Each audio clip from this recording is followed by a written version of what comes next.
favourite image is a pair of hands moulding a pot, the clay falling away.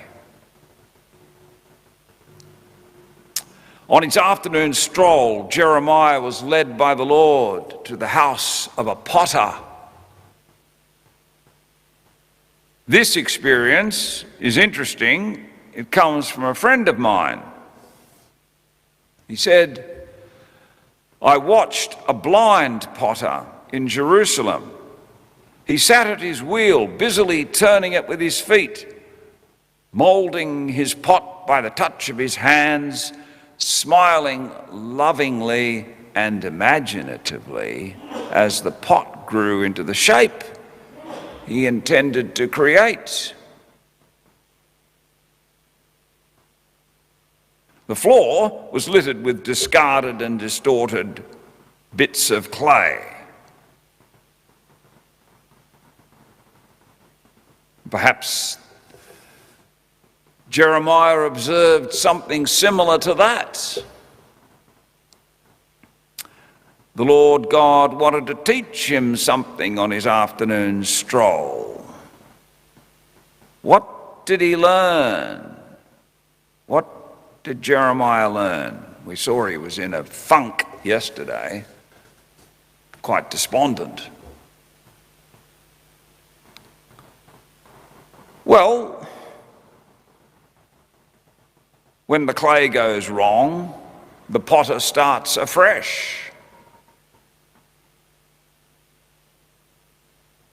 Jeremiah may well have applied that to his own situation as a prophet. The Lord said, "Go back out there, I'll make you a wall of bronze, and they will not overcome you. Speak the noble thoughts I put into your mind." A new beginning for the prophet. Another lesson, however, is that God shows Jeremiah that the pot is Israel. It's the whole nation. It's not just how Jeremiah uses his own individual personal freedom. It's how will Israel use its freedom? It's my chosen people, my chosen instrument to bring good into the world. How will the house of Israel respond as a nation?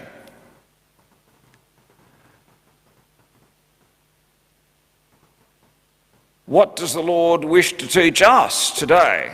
Well, the house of Israel we can see as the church, but there are also the individual nations. God's blessings have been bestowed upon nations. At the end of time, there will be a judgment not only of individuals, but also of nations. Nations fall and nations rise. God is infinitely patient, but we do have free will, and there is a final judgment, both of individuals and of nations.